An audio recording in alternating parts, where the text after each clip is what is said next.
relaxed because you are about to experience an hour of wonderful poetry brought to you by the National Poetry Centre. So the National Poetry Centre is making a national home for poetry in Leeds, which is a wonderful city. Whilst the building itself is being made, we also run events nationally, such as the one that you are currently about to enjoy. So this particular event, this is titled Marginalised Voices and Multidisciplinary Forms, for which the tagline is, how can working across poetry, performance, video and music open up new opportunities for marginalised writers? So the two poets that I've got with me here, this is Christy and that is Desree. So I'll introduce them first of all. So Christy she is a Hong Kong-born, London-based, multidisciplinary creative focusing on poetry, acting and workshop facilitation. Koo has worked with organisations including the BBC, Sky Arts, Apples and Snakes and the Barbican on projects such as poetry films, spoken word tracks and theatre shows. She is an alum of the Barbican New Poets, the New Earth Theatre Academy and the National Youth Theatre. She is also the founder of BESEA Poets, a platform for British-based East and Southeast Asian poets. So that's Christy. We've also got Desree here. So Desree is an award-winning writer, spoken word artist, educator and producer from London and Slough, and alumna of Born Free, Jerwood Arts and the Obsidian Foundation. She was Poet in Residence at Glastonbury 2022 and Empowered.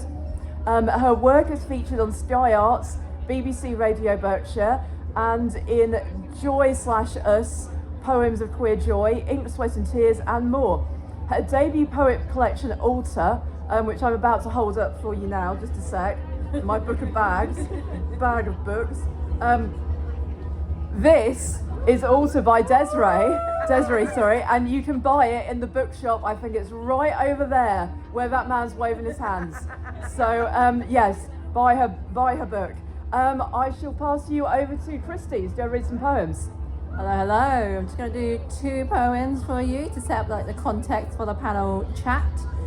This first one is called The Old House. It's about my childhood home that I grew up in. So let's go. I don't visit. On the last night, I slept on your floor, bed already in the new house. Your walls held each night like an inhale. I would take the stairs, sinking on tiptoe, counting 13 down in the dark, just to be out of bed unknown.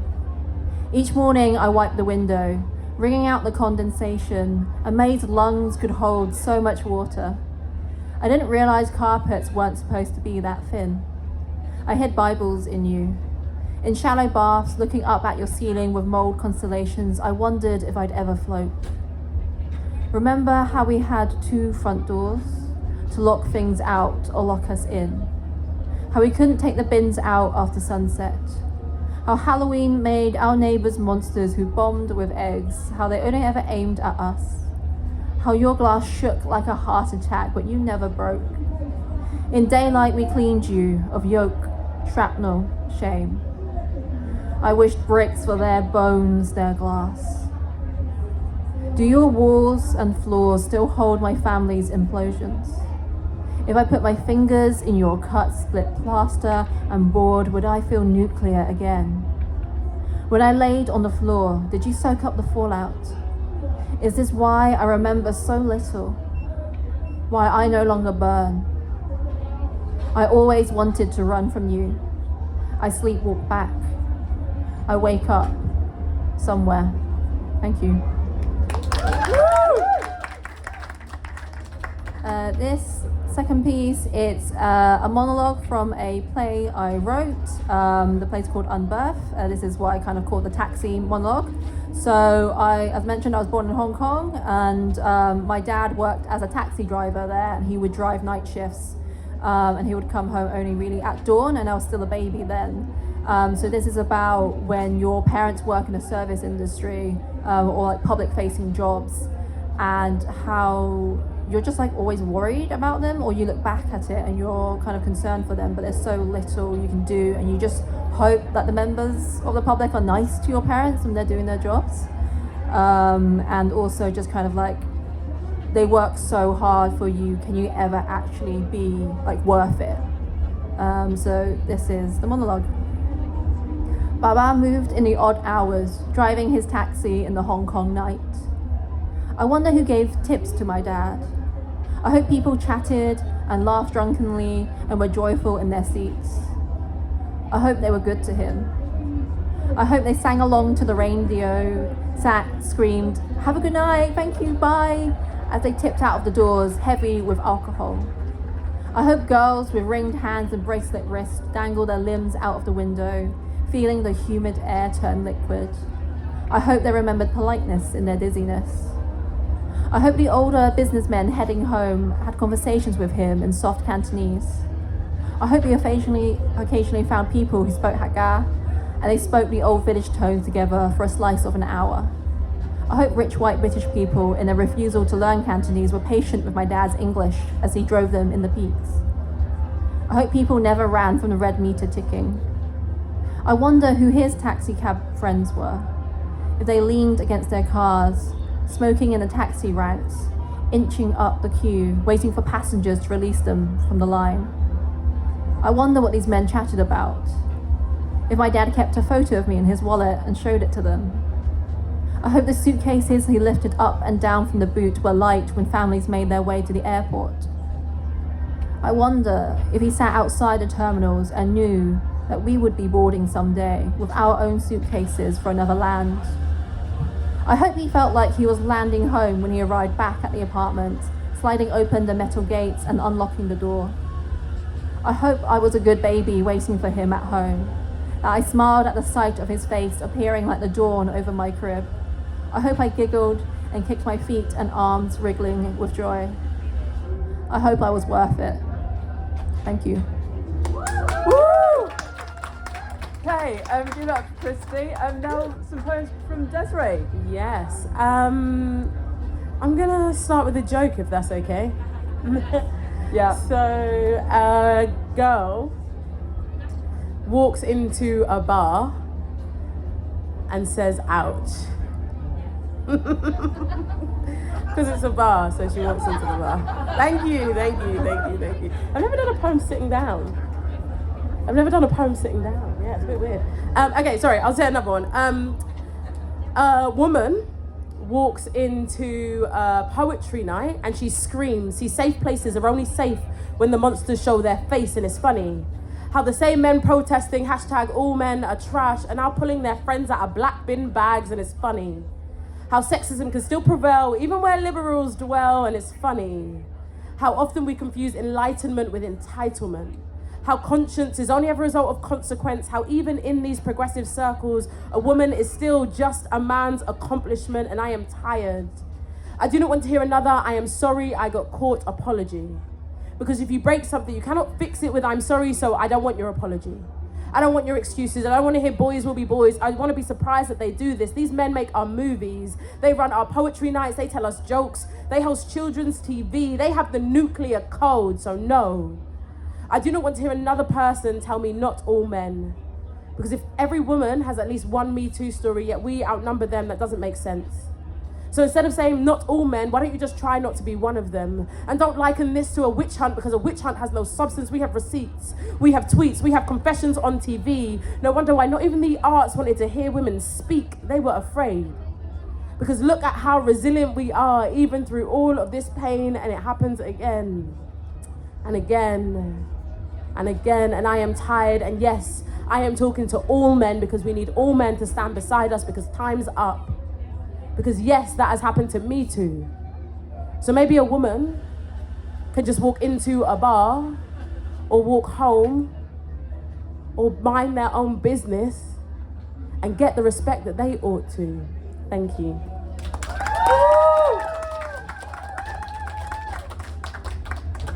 There is a video. I chose that one because there's a video of that that I think we might talk a little bit about later. This poem is from the collection that's over there. I found out this week last week, some week in this month, that this collection has been shortlisted for the Forward Poetry Prize. Woo! I know. Do you know what? It's so lovely to be in a room of people that like understand what I'm talking about, because my mum was like, sounds good. And I was like, Mum, it's really good. And she's like, yeah, good job. So when are you going to get a job? So this poem is called Tell Yourself. Tell yourself, as you rest your curving spine against the straight dining room chair, as your family call her your friend over the macaroni cheese, that they have always loved you. Tell yourself that the lips you purse to extinguish the heat of your grandma's hot chocolate is the same lips with which you used to kiss your girlfriend. Tell yourself, as your friend sings towards what you think she might call heaven, Batty Man for dead, that is only a song. That is only many songs. Do you know what? Sing along. Tell yourself, as your uncle flings the F word at the television while you write your gay little poems in the kitchen, that he is from a different time, maybe a different place.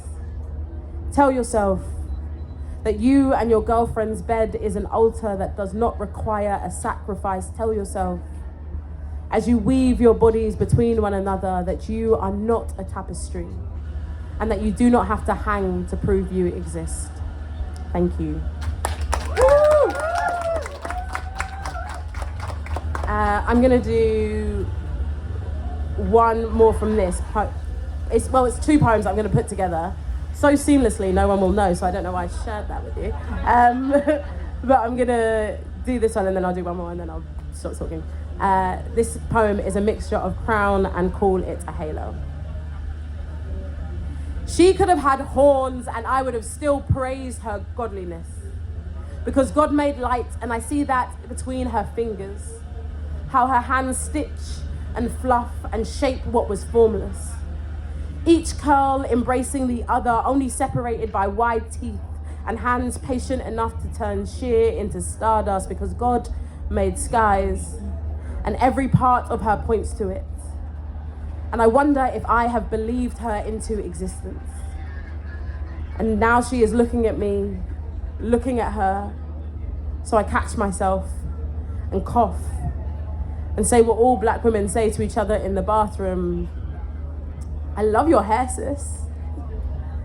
They will say nothing and everything to not call it a halo. Circle of white bright light, and they won't call it a halo. They say strong, as though it is the same as beautiful. And you wear your hardships on your head and call it a halo. History has pressed pinks and purples into the red of your blood, but you bandaged your own wounds up and called it a halo. Sis, they are intimidated by you. You are not intimidating, and still they cannot call it a halo. The world in your womb, yet they attack you. Castor oil in your joy and call it halo. Everything made in your image. The nebulae created this pigment, creating so much light that they call it a halo. Natural weave, curls loose or tight. Hijab, head wrap, worn with pride. Now they call it a halo, and I love you, even when I am learning to love me. Praise you like a deity, and always, I will always call it halo. Thank you. Woo! And my last poem is called Home, and this was a poem, and then it was a song on Spotify, and then I was gonna say then it's a poem again, but I suppose it's always been a poem because it was started as a poem. Anyway, this is called Home. Oh, I'm from a place called Slough. I grew up in Slough, and you've heard of that if you've ever seen The Office, or know the John Betjeman poem about may friendly bombs fall on Slough. Now, this poem isn't complimentary of Slough, but I don't think you can love a place, I don't think you can hate a place unless you live there, so. And I don't hate Slough. Actually, a lot of poems in this book are about an ode to Slough, but anyway. I'm from a town everyone claims to hate, but no one ever leaves. Where you can have big dreams, but not always the means to achieve. Where they knock down libraries to build affordable homes, but the only letters these kids know are Z's and O's. Where we light trees rather than grow them. where it's cheaper to feed your family at McDonald's rather than the greengrocer. See, the council spend so much money on these new road systems, but only navigate their youth from their schools to their prisons. It's almost religious. How they can start a multi-million-pound scheme and call it regeneration.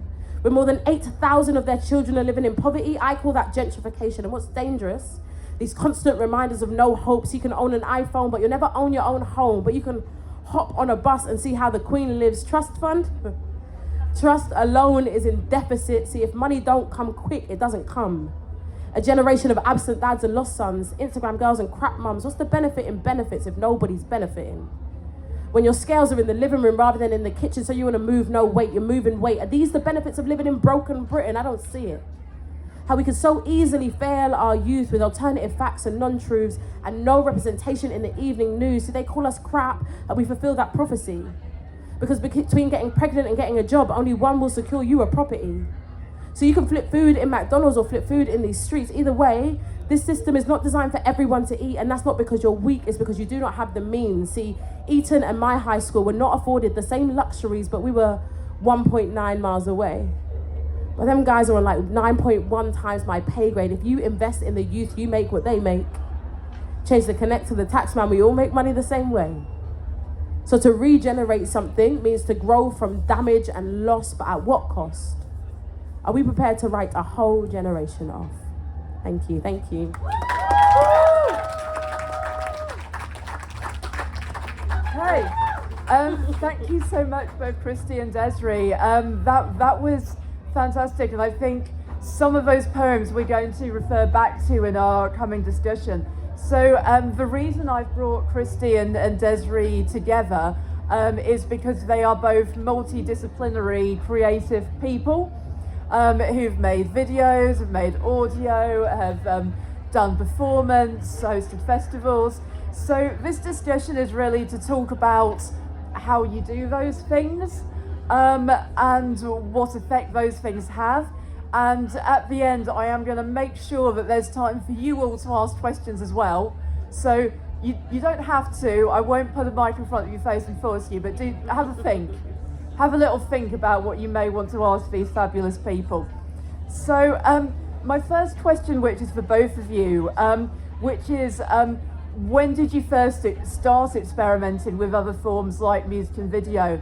And what initially made you want to combine poetry with other forms?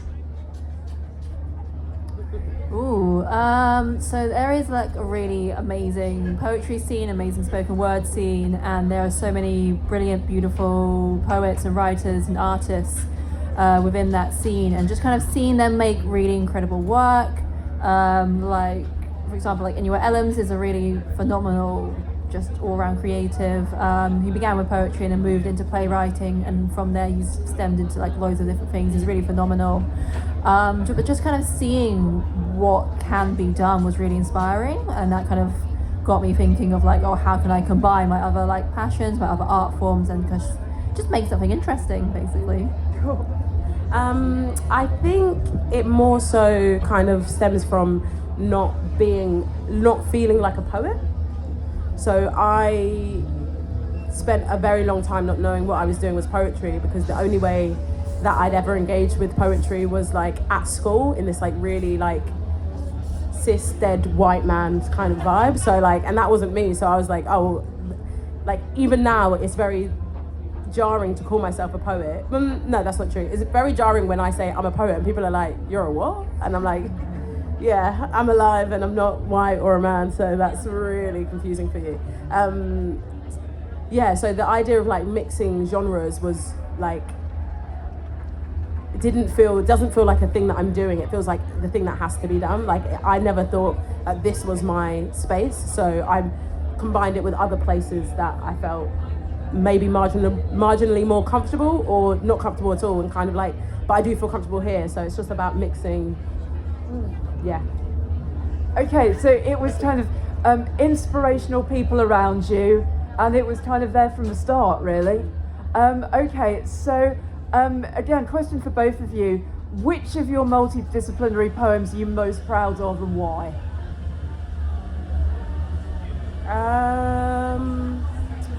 I have a lot of really cool videos to my poems.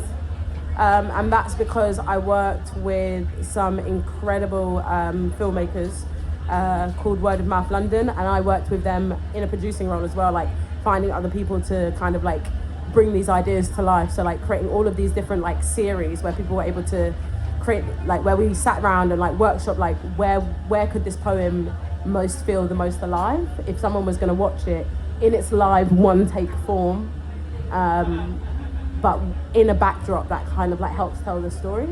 So I think I love those most because it's part of a bigger thing that I also had a hand in. If it's okay, I'm going to ask a question now that was on my list for later. I'm going to bring it in now. So that video that you were talking about, I've got the name of it further down. A girl walks into a bar. It's the one that I Girl just walks did, into yeah. a bar, yeah. So I was watching the video for that was made by Word of Mouth Street Sessions, and it seems to have been filmed in public with, you know, members of the public wandering in and out of the shot. Yeah. What is it like to film a poetry video in public? I think to be a poet in general is like, someone described it the other day as having like some sort of like kink of like public shaming, like, so it's like actually completely fine because it's like you go on stage and you know all these really vulnerable moments of yourself, so like walking down the street talking is like really the bare minimum of of it. I think the most like awkward part is that so I work with two incredible filmmakers called Harry and George, and Harry holds the camera and George pulls him from behind. So like that's kind of awkward, but like it was, I don't know, it was interesting because also people like I think you can kind of tell in the video that people are like, what's going on here, and you just kind of have to keep going. But I mean, we're in a bookshop with the coffee happening, people are wandering around, like we're kind of used to just being in spaces where that might not be designated for the thing that we're doing. Yeah, I think it's reminiscent of a couple of music videos as well, isn't it? I think there's a Massive Attack one and possibly a Verve video. Yeah, loved it. Anyway, Christy, what's the multidisciplinary poem that you're most proud of and why? I've made quite a few now, but I would say, so the first poem I did, which was called The Old House, probably that one, because that was entirely kind of done by me and a friend, very much a passion project. There's a poem very close to my heart, so I got the very wonderful filmmaker Ray Roberts, who has been a long-term friend of mine, and it was kind of very much, we were just like, let's just film it and see what happens, let's just do it. And he kind of came around, we shot some beautiful footage, I performed it, and then he did a great job like cutting it and editing it together. And yeah, that's just like on my YouTube channel, and it was a real chance for me to like showcase my acting as well, and like kind of my filmmaking kind of side, in collaboration with Ray, and yeah, that's a piece that I'm really proud of. Yeah, and so you should be. You know, if you go on Christy's website, remind me your website URL? So my website is christyku.co.uk, so Christ with a Y on the end, and then KU. Yeah. So go to christyku.co.uk where you can watch many such videos. It's a very valuable use of your time. So both of you, as you mentioned, have collaborated with other artists to create your work. So Desree, you've worked with jazz musicians, video producers. Christy, you've worked with an animator, again, video producers. How does working collaboratively affect your writing process? How does it affect what you do as a writer, as a poet? It makes it better. I think when I first started calling this poetry, I was under the assumption that it was like this solitary thing that you do, and there was like a period of time where I could have done this full time or continued with my day job, which was like marketing manager of a theatre, and I had to make a choice, and I was really worried that I would develop I'd basically develop a drinking problem because I wouldn't have anything to do, and I'd just be like writing and drinking brown liquor in the day, like trying to create like work. And I thought it was going to be really lonely and solitary, and I didn't want that for myself, so I held off for a really long period of time. And then an incredible poet called Argy said at the beginning of one of his books, I think it was Mutton Rolls, he writes, I only started excelling at poetry when I realised it was a team sport. So I think the idea of collaboration now is so ingrained in my practice that I find it quite difficult to write without being in collaboration with somebody else. I love feedback. And I think when you're writing and somebody's like giving stuff to you and like giving and taking, it's just like so intrinsic of like how we should be living in general. 100% agree, Christy. To be perfectly honest, like I don't really consider the kind of like multidisciplinary or like the collaborative side when I write. Like I just kind of write and I try and have like just a lot of material. So if the opportunity arises, I can just be like, let's try that one. Let's work on that one together. So I just write and see what happens, basically. Yeah, I understand that. I think what you've both alluded to is that we read poetry in school and it seems like a very solitary thing. And what they're not teaching you is that this is a community, it's a group of people. You're not just sat on your Todd writing a poem. So for people who kind of are just getting started and want to make those connections, how do you go about making connections with other creative people? For me, something that was really helpful was when I first moved to London in 2016, I just went to loads of open mic nights. Just loads of them would perform, and then people would like come chat to you, or you see someone who is performing, you go chat to them, or just people in the audience, and that's how you kind of get used to just meeting loads of strangers. So it's really great if you're just like worried about how to talk to strangers, just dive straight and go to a poetry night. And once you kind of like keep yourself open to it, you'll start making those connections, you'll start meeting people, and those people will know someone. That's kind of how it works in general. But also like the internet's really great. Like I've met some really great people and become very good friends with them just through online, through Instagram, through Twitter.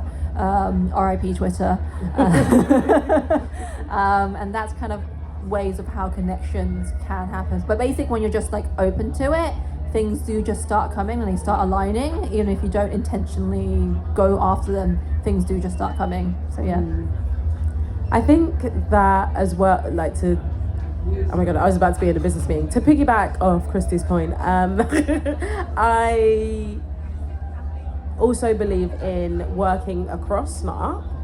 And by that I mean talking to the people that you went to school with, talking to people that are in the same position as you and building together, rather than like trying to get a feature from Beyonce. Like, like who's doing the thing that who's doing what Beyonce is doing in your local area? Like, who else do you know that is like adjacent to you or working with you? Who's the Beyonce of Slough?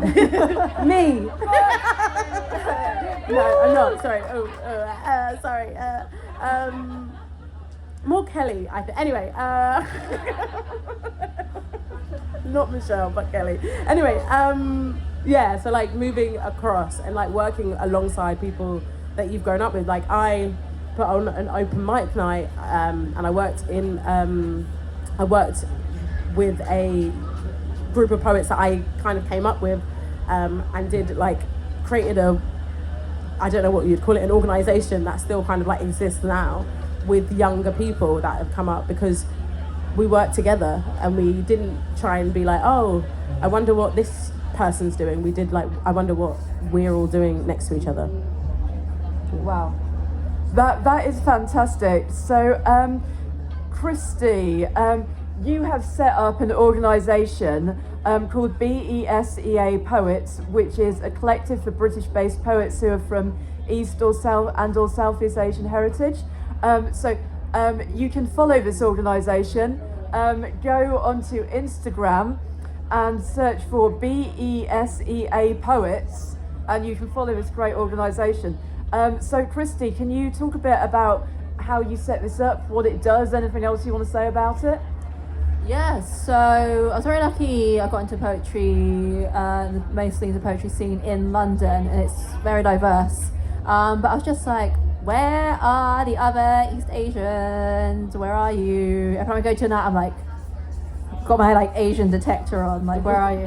I'm gonna find you. And it's just like quite hard to find people. I would like maybe come across like another East Asian or Southeast Asian poet like once every 6 months or so, and then we'd be like, we exist. And it's brilliant being in a mixture of backgrounds, but it is nice to just kind of not always be like the sole person who looks like you. And I've been in poetry for a very long time, so every 6 months I found another one. And I thought like the best way was to just create an Instagram page, and then all the other poets might know a poet, and then soon there are like 10 of us. There are 10 of us in the UK. Oh my god. And we're at like probably like 20 or 30 of us now. So it's like a big Instagram group chat, and then also a page that features all the poets, so people are able to use it as a directory. So if you're booking events or you're looking for poets of some heritage or just really great poets, you can just go to an Instagram page and be like, we'll book blah blah blah blah blah person. So it's a useful resource for everyone as well as something for us. And yeah, sometimes you can just set up an Instagram page and then just see what happens. So, yeah. Yeah, fantastic. So, Desree, you have organised a festival called EPF Poetry Fest in Slough. So You were there. and Christy was there. So when you do something like that, what is great and wonderful about it, and what is challenging about it? I think for that specific festival, so I've worked on lots of different festivals around the UK, well, around Southeast, and I think what was really special about this one was that it was where I grew up, and like Slough is on like I don't know if anyone remembers, but like ages ago on the BBC there was a documentary of like making Slough happy, because it was like one of the saddest places in the UK. My uncle was on it actually. No, because he runs like loads of very incredible organisations. He was like, I think people are happy, but anyway. What was the point of that? So it was, so doing it in like the place that I grew up, that was also like when I was younger, it was very creative, and like there was all of these spaces for you to basically go and show off. And then there was like a change in government basically, and all of these funding and all of these places got cut. And to be able to bring artists from locally as well as from like just the southeast of England to like come and share was like really like awe-inspiring. It meant that loads of people like took part in workshops that wouldn't have before, because it was like on their doorstep. Loads of people shared work that they wouldn't before, because again it was like very accessible and very close to them.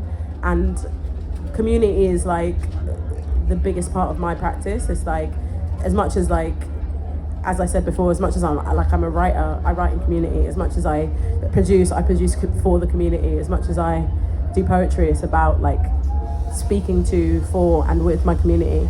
So it was really, that was like the goal, to be able to put something on that was really meaningful in Slough. I think one of the challenges was that it was Slough. So there was a lot of like legwork in terms of like putting my marketing hat on and figuring out what that looks like, to like quite literally like canvas at some points like people to come in. But we ended up with like such a great turnout, and it was really important, and people are looking for another one, but we don't have any funding. Well, that is a sad note to end on. I pray that there is someone in this audience who's got, some money lying around that they would like to I'm so sorry, I didn't know that was the end. No, it's not the end of the discussion, it's the end of that question. It's not the end of the discussion, don't worry. We've still got another 20 minutes. I'll pick it back up, I promise, I'll pick it back up. No, it's all right. We've found a happy person in Slough, and who knows what this will lead to. So, on a totally different note, so both of you have made videos. Thinking this through from like the audience perspective, when the audience is perceiving images and sound as well as a poem, how do you think that affects their reader experience of the poem? I think that I think like, so for example, if I'm delivering a workshop, I will have a video of the workshop and the words like of the poem. I have the video and the words of the poem going on at the same time, because people ingest media in different ways, right? So the idea that there is a visual element, there is words, and there's like something like, I know that you do like closed caption, like your work as well, is like there are so many ways to engage with this poem, and there are so many avenues in. It feels, I think that's gives the reader more opportunity, because I think a lot of the time when poetry and the idea of poetry is all very like gated, and it's all very like those who know and those who don't know don't, like have to sit on the outside, and to be able to provide a video and to be able to like have the closed captions, to be able to even like music, like some of the time it's like it allows people a different way into something that they wouldn't have had before, and I think that that's really important. For me, like, I know a lot of people find poetry kind of inaccessible or hard to engage with, so I just felt like video is quite an easy way to get people into it, or just kind of understand it, because sometimes if you're not accustomed to reading poetry, you can just read a poem and be like, what are you saying? So kind of having a video element kind of helps guide the audience, and some people just kind of like seeing something and hearing something at the same time, and it's easy to kind of absorb. I'm saying that and it sounds like, oh, people these days, they just want screens, they just want more screen, they can't read a book. Which reminds me, like, my friend Jordan Hayward, who's a fantastic poet, he did a video where he starts reading a poem and then he cuts it as he splits the screen, and then it's the Subway Surfer rider video. And he's like reading the poem and Subway Surfers on the side, which I found really funny. That's really clever. But yeah, sometimes it just helps people get into it, and you know, it helps people come into poetry, and it's all good. Please do come in out of the rain. You're all very welcome. Come on in. We're chatting about poetry and stuff. It's all good. Come in. Everyone is escaping from the rain. We're talking about multidisciplinary poetry. It's all very exciting. You're very welcome as well.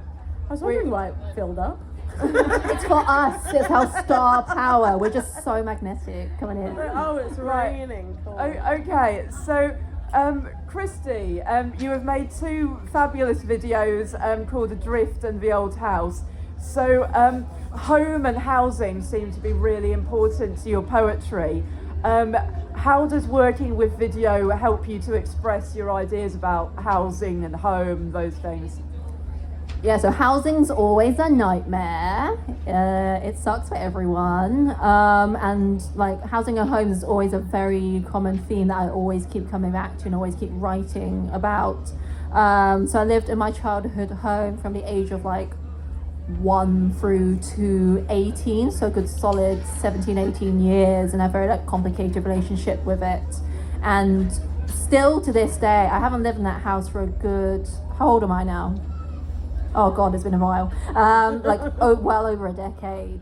And I still have dreams where I'm in that house, and so much of it, I'm still waking up in those rooms, I'm still walking around in those rooms. In all my dreams, I'm always coming back to that house. And just these kind of themes of belonging and home and security and safety. I think that's just something we all are struggling to kind of have certainty over as we continue through a housing crisis in this country, and it's more difficult to own a home and then keep hold of that home. So that's always a theme that will always like continue, I guess, for a very long time. In terms of using the video aspect, I think it's just like a new way, a different way of engaging a different art form on this theme, and kind of guiding people through visually through like the rooms of a house and the rooms of a poem, essentially. Rooms of a house and the rooms of a poem. I think you should do a workshop on that. That would be great. I want to walk through a house and write a poem through it. So, for both of you, what is the difference between reading a poem to a camera and reading a poem to a live audience like these people? Is there a difference? You get to start again. You get to start again. I think with, I don't know if you have this, but like anytime a camera comes out, I'm like, oh, forgot words. Like I could know this poem and like do this poem a lot, and then the moment the camera comes out, like I forget it. So like we were talking earlier about the girl walks into a bar poem. It's pretty much a street performance. So like I can do that because I'm in motion and I'm looking at a camera and there's people around. Like I have some other videos where it's like direct to camera, and it's like just me and my friend George in this room, and I'm like, George, so I'm so sorry, I forgot all of the words to this poem. And there's like a lot of like cutting and editing and like moving around. So I think it's like, it's a different thing and it's a different type of performance, I think. I think when, like in a room like this, you can play to what you can hear people reacting to. And with a performance, it's kind of like acting. You have to kind of like know your lines and like know what you want them to feel rather than feed off what they are giving you. Yeah. So you're getting something back from the people in the room when we're live. Christy. Also, it's absolutely bucking it. What is that So yeah, please do come on in. Yeah, come in, enjoy the poetry talking, come out of the rain. How long is it going to rain for? I don't know. So in terms of the difference between performing for camera and performing live, I saw a video where they said the camera is like an amnesia machine, basically. You turn it on, you forget how to talk, you forget how to walk. How do I sit naturally? So it kind of takes getting used to if you're used to performing live and then performing on camera. It's a very different like skill set. Like when I'm speaking live, I've been quite big, throughout my words, big actions to kind of get people interested. There's a lot of like different energy that I can like draw on and like play with. When it's on camera, it's just like you, and then there's like black box of doom just looking at you. So then you kind of have to really alter how you perform. You're more subtle. You're more kind of you bring it down a little bit so you're not being like wah on camera. So yeah, it's a bit like stage and film. Yeah, very much so. So I would say that's like the key difference. But yeah. Good to know. I never realised that cameras were more terrifying than people. I've never thought about this before. Okay, so Christy, you have a video on your website called Unbirth, which says it is an extract from an upcoming play. Can you tell us more? Yeah, so I wrote a play late last year or so. So I got into the Royal Court Theatre playwriting group. I'm part of it. We would write like a full-length play, so like around about 60 minutes as part of that program, and I wrote one. The play is called Unbirth. It follows a young woman who goes back in time to try and prevent her own birth, but she's accidentally taken her mum with her. So I've written it and I've redrafted it, and now I don't know what to do with it. If anyone wants to stage it or, I don't know, do something, hit me up. Why don't you take it to Edinburgh? Sorry? Edinburgh. Next year, yeah. So I've never done Fringe, but maybe. But yes, anyway, so yeah, playwriting's kind of quite a new avenue for me. I've really kind of gone into it the last few years. I've always been kind of, I was short stories first and then poetry for a while. And then I kept trying to get my poetry pamphlet published, which is like a short book. I kept getting shortlisted and longlisted, but no yeses. I'm still unpublished, guys. If anyone would like to help with that, I am still unpublished. So then I switched to kind of playwriting to kind of change things up. And now playwriting is a new avenue for me, which I've been exploring. And I applied for the Arts Council England Developing Your Creative Practice Fund to support the playwriting. They were supposed to tell me results on Friday, but their entire system has gone down. And now the entire country are like, when will you tell me if I have money or not? Arts Council England, please give me money. anyway, but yes. Shout out to anyone who's ever applied for the DYCP. Probably everybody in the entire room. So Desree, you have recorded a track called Home, which you mentioned earlier, produced in collaboration with Bezzy, which is available on Spotify. Search for Desree's track Home on Spotify. So could you talk about your experience of recording this track and how did you make the music and the words work together? Also, good luck trying to find that song, because the moment you type in Desree, we all know what's going to happen. Life for life. So good luck finding that. How did that happen? My cousin is an incredible producer, and I went to see her in Brighton, and actually, through Way, she's such an incredible producer and music maker that we've written a play that is based on a children's book, so it's like a children's play that's going to be played in Slough. Yep. Which will be in Slough as their Christmas play. So I'm very used to like working with musicians and kind of like making words that fit around the music. So I was in Brighton with my cousin, and her friend Bessie was like, listen to this song, and I was like, oh my god, what? And then I just started like doing poems over it, because apparently that's what you call a jam. And they were like, let's record it. And I was like, oh, I don't know. And then we recorded it, and then they made it like even better. And then they were like, I'm gonna release it. I was like, sounds good. And now it's outside in the world. Yeah, but it was fun. It was a really fun process. I've made some more music, but I'm just not confident enough to bring it out yet. Okay. But I do have a summer song, but okay. Please did everybody make some noise if you would like to hear more music from Desree at a later date. some people don't even know why they're clapping. Yeah, I am so excited for the future, because at some point there's going to be a play by Christy, there's going to be some more music by Desree. What a wonderful time to be alive. That's what I say. So, how much time we got? We've got 10 minutes left, so I'm going to ask one more question, and then I'm going to hand the mic to the audience, so start working yourselves up to that. So, do you think working with multidisciplinary forms can open up opportunities for marginalised poets? Why or why not? I do think it can, but I also, part of me wants to be like, well, why should it? Like, why can't marginalised poets just be poets and just do the art form like other people are able to do the art form?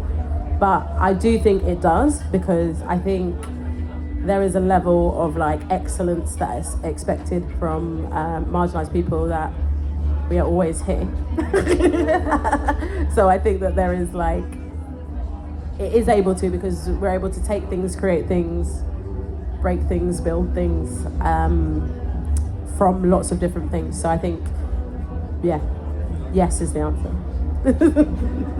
I think if you're always going to be like sidelined, then all the sideline people can just like come together and we'll uplift each other and we'll make great work, and it can really be a space to just create really interesting things and support each other and kind of make something really new and exciting together. So Yeah, I love making new and exciting things for other people, so hooray for that. I'm going to take my mic off its stand here, and off its hook. Right. Do you want to come up to the front here? Please, come up to the front and ask your question. There you go. So, at my school, there's quite a lot of people that would say, if you said, let's read some poetry, a lot of them would probably be like, oh, let's not do that. So, what would you say to someone who, like, doesn't know, like, how to get into poetry, or, like, doesn't want to get into poetry?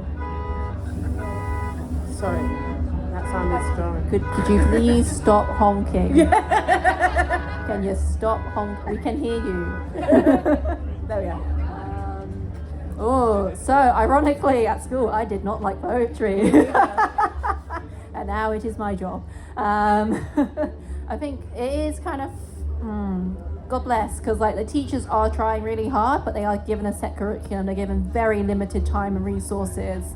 And kids are just kind of crazy, and you've got to teach 30 of them without any assistance. And sometimes you've got to get them to like poetry as well, even though they just want to watch their TikToks, they don't want to read a book. So it's challenging to like engage with poetry at that age, and sometimes you just like need time and to like grow out of it, and then sometimes just as time goes along, you might find different ways of discovering it. So like you might find like videos, people making interesting live performances and things like that. So sometimes people will just organically kind of come across it, and just really kind of like platforming and uplifting those things that you love out there already. And if you love it, then you can just love it and share it and talk about it. And through that, it will just like filter through and create like a domino effect, essentially. And in terms of getting people into poetry, like for me, it was very much through like the open mic scene and going to it and seeing like basements packed full of people who like, they want to hear the poems. They're there for like 3 hours and they're like, yeah, more poetry. And there's something really beautiful about that. And as like, I sound like such a boomer, but as time goes on, the internet is a good thing. And so people are starting to share more poems online, and those are so beautiful spaces, digital spaces, to like get into poetry as well. I would say just write. Like, it's not about other people yet. Like it's never about other people. Just keep writing.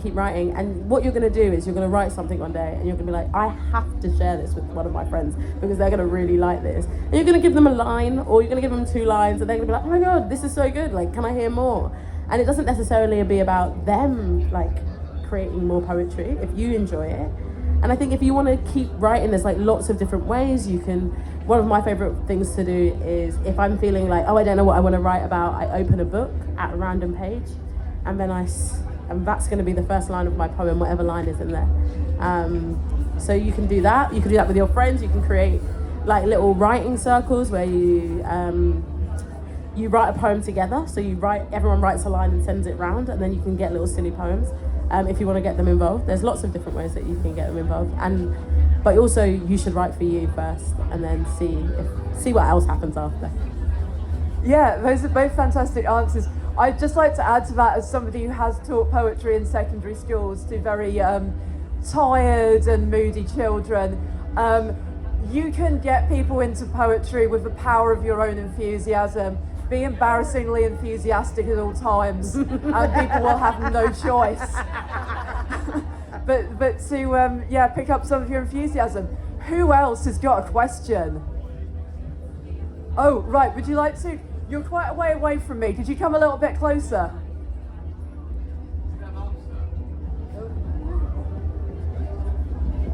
Okay. Please, would you say your question? Both poets seem to have a strong sense of place, and is success pulling you away? Sorry, didn't quite hear the last bit. And is success pulling you away from your place, from your communities? What an interesting question. Yeah. No. I think because I was actually talking, like, I do a lot of workshops. I actually have a workshop after this if anybody still wants to escape the rain. But I do quite a lot of workshops, and I was doing a workshop in a women's prison recently, and I had a similar question about like what success, and like, well, does that mean like you leave, and etc. etc. And I think that really means, what does success look like for you?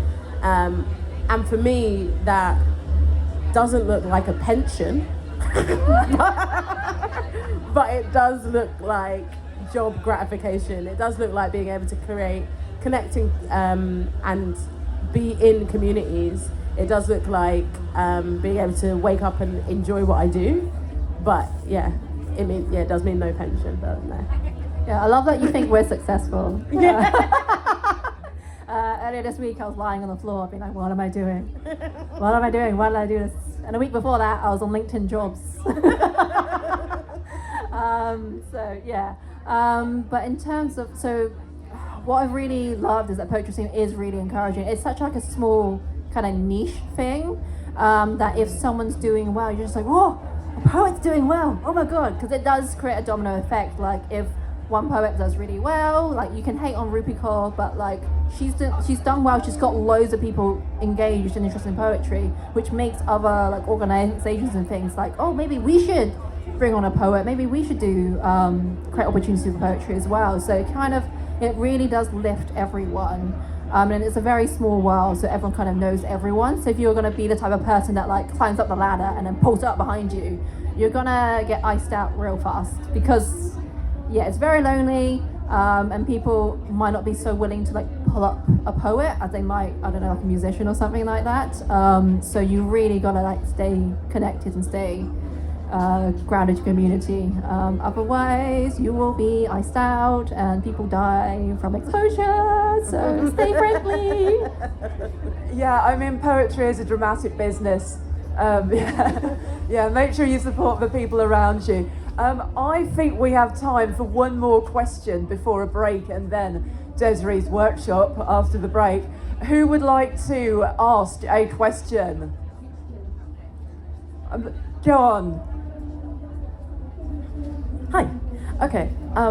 I wanted to go back to a conversation that you both brushed on previously in this session. As someone who works 9 to 5, I'm not somebody who's able to, make as much time as I want to be a writer, to be a content creator, etc., etc.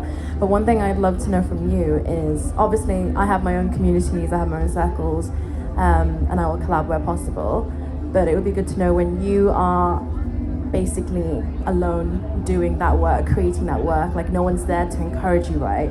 How do you guys find the motivation to keep going alongside, I don't know, doing laundry and then thinking about like going to the gym, making sure you see your friends and you're not antisocial all the time? It'd be good to know how you guys almost like keep the path clear to make sure that you get to the goal that you want, because a lot of times I find that with the projects that I'm doing, I have to put it to a halt and it becomes like a really long hiatus, which is obviously not great, because then when you get back into it, it's hard to get back into the groove of it. So yeah, sorry, that was a really long-winded question. I can ask again. It was perfect. Great, thank you. It was a fantastic question, thank you. Who wants to start? I feel like you're calling me out. Like I was literally arguing with myself about this recently, and because of that have like carved out time. But I think to answer your question, it's very hard. Like I spent a lot of time, especially this year, prioritizing the work that pays me. So that means that like I have a children's book that I really want to write, and that I had like people interested in, but they weren't paying me, so like I had to do the work that paid me. And that like this email that's like I need to respond to has been sitting in my inbox since December. And it's like, that's really difficult to be like, this thing is something that I really want to do and I've been speaking about for a really long time, but I've not been able to like prioritize it. So it is really hard. But I have decided I'm going to keep like Mondays are going to be mine in terms of like admin, in terms of like writing. I've just put a call out on on Instagram for like whoever wants to do a writing group in the middle of the day. So if anyone's like wants like 12 till 1, like in the middle of it, because I think also if somebody tells me it's at 7, I'm like, whereas like 12 till 1, it's either people's lunch breaks, or if they're like freelance like me, it's like we're gonna create the space. This is like something that you like that's in the diary. And I think a lot of it as well is like blocking things out as you would social events, as you would your work like calendar. So like now I'm putting space, like I'm writing here, or I'm gonna write. It's also what exactly I'm gonna write and for how long I'm gonna write it. I do 15-minute increments of everything, so it's like 50 minutes of writing, and then I'm gonna have a 20-minute break, and I'm gonna do another 50 minutes writing. Maybe it's the same thing, maybe it's something different. But also I'm neurodiverse. So I need that like structure. Yeah, for me, back when I had a more stable full-time job, so I would kind of write in between moments, so whenever I had the time. So I wasn't really like, oh god, I'm not gonna like get up early and go to the gym and then like write for an hour. No, I am asleep and then I drag myself out of bed to go to work. And it's really finding those in-between times where you can do like a bit of writing, like maybe even it's like 2 minutes in between tube stops. That's where I wrote a lot of my poems back when I was balancing like a 9 to 5 and my creative stuff. And now I'm kind of like fully freelance. So it's kind of like changed my practice. But yeah, I mean, I'm also not very much one for like oh, I have to write every single day, and it has to be like at these hours, and I have to hit these amount of words, blah blah blah blah blah. Because like we're writers, we're creators. We're not here for like hustle culture, rise and grind, girl boss kind of thing. No, we're not in tech. Big up anyone who is in tech and would like to sponsor poetry, though. So kind of allowing yourself that kind of kindness and freedom, and stop seeing your lack of energy as like laziness. Like, we're tired. We are tired. Also, and the it's world okay. is burning. Also, the world is burning. And it will sap your energy. So it's okay to kind of like lean really heavily in one thing. Maybe you lean really heavily into your job for like a few weeks, really heavily into like socializing to get your like socializing back. And then maybe you spend like a few weeks like, I'm now in hermit writer mode. No one talk to me, no one speak to me, and that's fine. And sometimes you just need a few weeks to just like, I don't know, go to the club or whatever. Cool. Did you write more poetry when you were working? When I was working full time, it was like a little bit almost constantly. Yeah. And now I'm freelance. It's kind of like a lot quite intensely, and then nothing for quite a while as well. And that's when the LinkedIn job searches increase. But yeah, it's kind of like that cycle. So everything kind of works in cycles. Like seasons happen for a reason. There'll be periods where lots of things are flourishing, growing in your writing, and then it's time to like harvest. Don't know why I'm going to metaphor. Harvesting time for your writing, and then sometimes it's the fallow period. It's the winter where like the ground needs to rest, your creativity needs to rest, and you can just like go listen to some music, go have fun with friends. So yeah, it's really like cyclical, basically. Nothing's forever. Thank you very much. So we have learned that rising and grinding is out, not for poets. No, writing between 12 and 1 p.m, that's in. And yeah, that's what's going on in poetry. So thank you so much to Desree and Christy for answering my questions and answering all your questions and being so lovely and reading their wonderful poems at the start. So do buy Desree's book from a bookshop.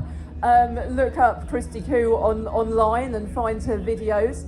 And stick around here, because not only is it dry, you also get to join in List Poems with Desree, which is a workshop that will be starting in 15 minutes at 3:45.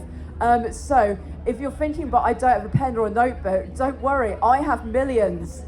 So stay in the warm and dry, get a mini notebook of me and write a poem. But yeah, very short break first. Thank you so much. Thank you. Thank you, Sarah, hosting. Thank you.